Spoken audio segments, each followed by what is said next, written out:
కథానంద లహరి సభ్యులకు సాహితీ మిత్రులకు మా నమస్కారం. ఇన్నాళ్ళు మా కథలను, కవితలను, పాటలను ప్రోత్సహించిన మీ అందరికీ మా ధన్యవాదాలు. 100 వీడియోలు దాటిన ఈ తరుణంలో బయటి సాహితీ ప్రియులు, కవులు తమ కథలు, కవితలు కూడా వీడియో రూపంలో తీసుకురమ్మని కోరుతున్నారు. ఈ మెట్లు కథ దాని పర్యవసానమే. మీ రచనలు కూడా రూపుదిద్దాలంటే మా ఫోన్ నంబర్లకు సంప్రదించండి. తక్కువ బడ్జెట్లో లైఫ్ టైం రికార్డ్ క్రియేట్ చేసుకోండి. ఇట్లు మీ సాహితీ సేవలో కథానంద లహరి. నమస్కారం. మెట్లు రచన సమర్పణ భువన గోపీనాథ్.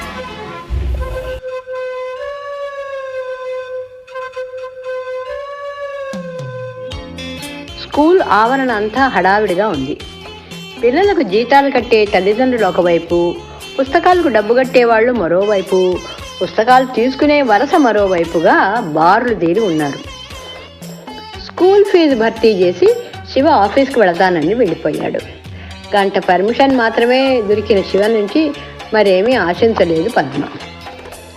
స్కూల్ ఫీజు కట్టిన రసీదులు చూపించి పుస్తకాలకి డబ్బు కట్టి ఆ రసీదులతో పుస్తకాలు తీసుకోవడానికి పిల్లల దగ్గరికి వచ్చింది. మొత్తానికి 8 గంటలకి లైన్లో నుంచున్న వాళ్ళు గేటు దాటడానికి 11 గంటలైంది. ఎలాగో అలాగా 2 బస్తాల పుస్తకాలతో 2 పిల్లలతో పక్క వీధిలో ఉన్న ఇంటికి వచ్చి పడింది పద్మ.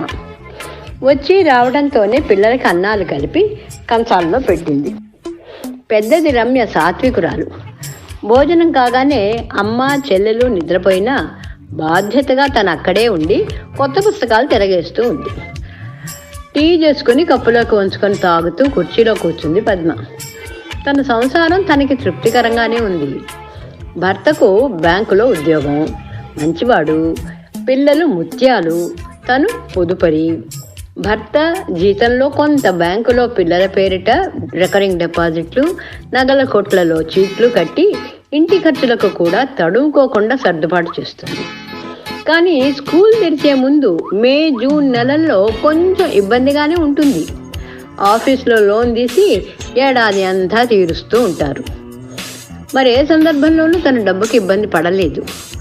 ఉన్నంతలో బాగానే భర్తకి, పిల్లలకు సర్దేది.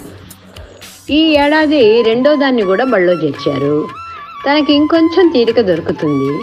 ఆ సమయాన్ని వృధా చేయకుండా ఏదైనా చేస్తే బాగుంటుందన్న ఆలోచన ఆమెను తొలుస్తోంది. కానీ ఏం చేయగలదు? పార్ట్ టైం జాబ్ కానీ, వర్క్ ఫ్రమ్ హోమ్ కానీ ఉంటే బాగుండును. రోజు టెన్షన్గా 9 నుంచి 5 దాకా పనిచేయాలంటే కుదరదే. ఇంకా ఆలోచనల్లోనే ఉంది పద్మ.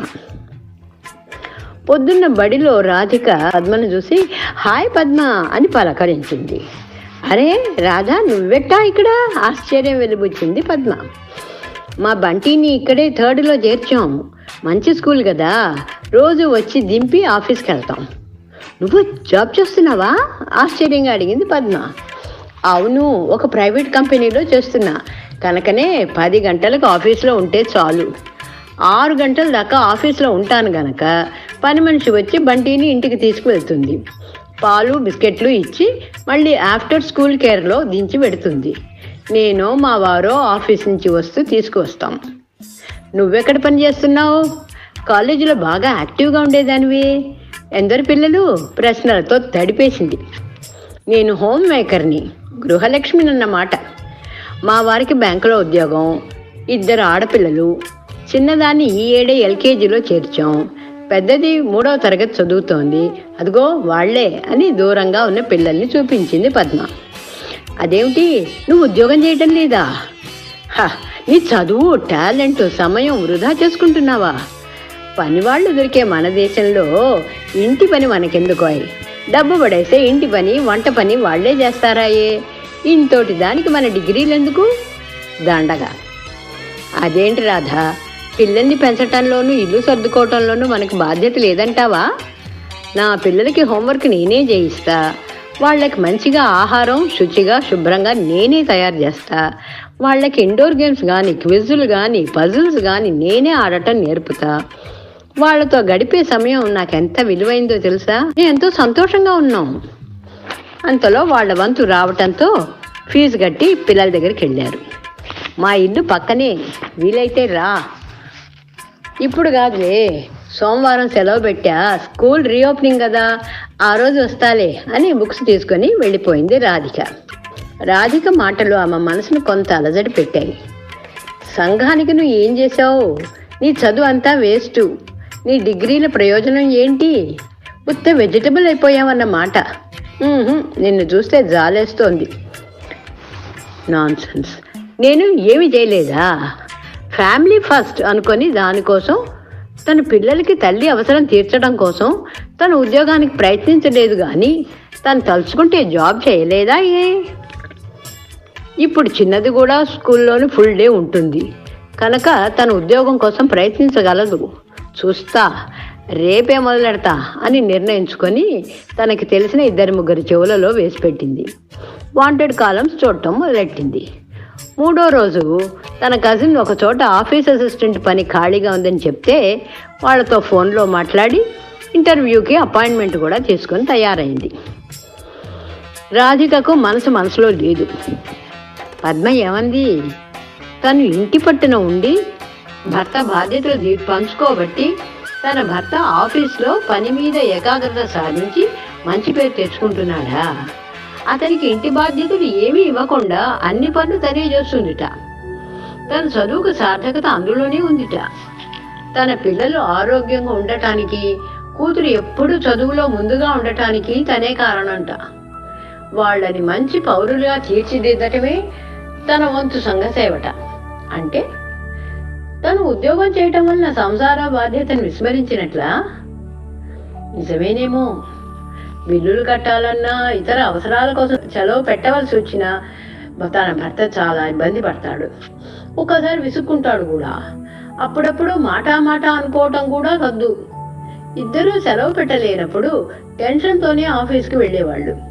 పిల్లలకి ఆరోగ్యం బాగా లేనప్పుడు నువ్వు ఉండవా మమ్మీ అని దీనంగా అడిగినా కూడా ఉండలేకపోయేది. తను ఉద్యోగం చేసి కుటుంబ భారాన్ని పంచుకొని సంఘానికి సేవ చేస్తున్నది అనుకున్నది, కానీ తన కుటుంబానికి తల్లిగా, భార్యగా తను అందించే సేవలో లోపం జరుగుతోందని గుర్తించలేదు. పిల్లల చదువు విషయంలో కానీ, వారి ప్రాజెక్టులలో కానీ, వారి ఆటపాటల్లో కానీ ఏనాడు తను మనస్ఫూర్తిగా పాలు పంచుకోలేదు. పెద్ద కూతురిని తన తల్లి బాధ్యతలో వదిలింది. చిన్నవాడిని పని మనిషి మీద ఆఫ్టర్ స్కూల్ కేర్లో ఉంచింది.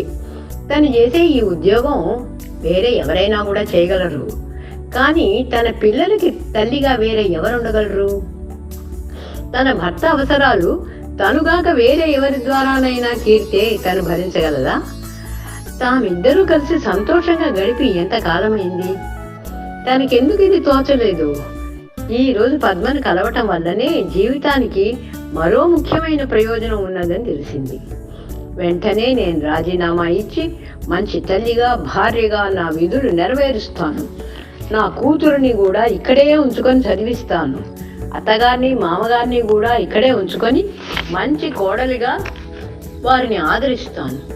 ఇహనైనా నేను చేదార్చుకున్న స్వర్గాన్ని సాధిస్తాను అని తన నిర్ణయాన్ని వెంటనే అమలులో పెట్టింది రాధిక. 4 రోజుల తర్వాత పిల్లల్ని స్కూల్లో దింపి వడివడిగా ఆఫీస్కి వెళ్ళింది పద్మ. ఆ రోజు మొదటి రోజు ఆలస్యం కారాదని ఆటోలో వెళ్ళింది. ఆఫీస్ మెట్లు ఎక్కుతుంటే ఎదురుగా మెట్లు దిగుతూ కనబడింది రాధిక. అరే, ఇక్కడే నన్ను పనిచేసేది? ఆశ్చర్యం, సంతోషం కలగలిపి అడిగింది పద్మ. పని చేసేది కాదు, పని చేసింది అను. రిజైన్ చేసి 4 రోజులైంది. వాళ్ళ జీతం సెటిల్ చేసుకొని వెళుతున్నాను. ఈ రోజు నుంచి కొత్త అసిస్టెంట్ చేరుతున్నదిట్లే. నిన్ను చూసిన తర్వాతనే నా తప్పు నాకు అర్థమైంది. అందుకు నీకు థ్యాంక్స్ చెప్పాలి. అది సరే కానీ నువ్వేంటి ఇక్కడ? షాపింగా? నీతో మాట్లాడిన తర్వాత నేను ఆలోచించాను. చదువుని ఇంటికి, పిల్లలకే పరిమితం చేసుకున్నా ఉద్యోగం చేసి ఆర్థికంగా కూడా వాళ్లను పుష్టి ఇవ్వవచ్చని ఉద్యోగం కోసం ప్రయత్నించా. ఇక్కడే ఒక ఆఫీసులో దొరికింది. ఇవాళే చేరుతున్నా. నేనే నీకు థ్యాంక్స్ చెప్పాలి. వస్తాను, ఆలస్యం అవుతుందో ఏమో, మళ్ళీ కలుద్దాం. అవాక్కైపోయింది రాధిక. తాను దిగే మెట్లే పద్మ ఎక్కుతోంది. ఏది సరియైన నిర్ణయం? ఉద్యోగమా, గృహిణిత్వమా? జీవితంలో నేల విడిచి సాము చేయరాదు గాని ఎక్కవలసి వచ్చినప్పుడు మెట్లు ఎక్కవలసిందే, దిగవలసి వచ్చినప్పుడు దిగి నేలపై నడవలసిందే. రెండు ముఖ్యమైనవే. స్త్రీలు ఉద్యోగం చేయటం తమ కుటుంబ పరిస్థితులను తమను మెరుగుపరుచుకోవటానికే గాని కుటుంబ క్షేమాన్ని మరవటానికి కాదు. ప్రస్తుతం పద్మస్థితి అదే. డిగ్రీలు ఉద్యోగాలకే పరిమితంగా అవసరం లేదు. చదువు సాయంతో కుటుంబాన్ని ఇంకా మంచి అవగాహనతో పిల్లలను పెద్దలను అర్థం చేసుకొని అహం అపోహలు లేని ఆనందమయ జీవితం గడపవచ్చు. వీటినంతా సంతోషంగా అనుభవించక ఆఫీసుల్లో చేసేదే ఉద్యోగం అనుకోవటం పొరపాటే. ఆత్మావలోకనం చేసుకున్న రాధిక మనస్ఫూర్తిగా పద్మతో కరచాలనం చేసింది. ఆల్ ది బెస్ట్ అంటూ. మెట్లు రచన సమర్పణ భువన గోపీనాథ్.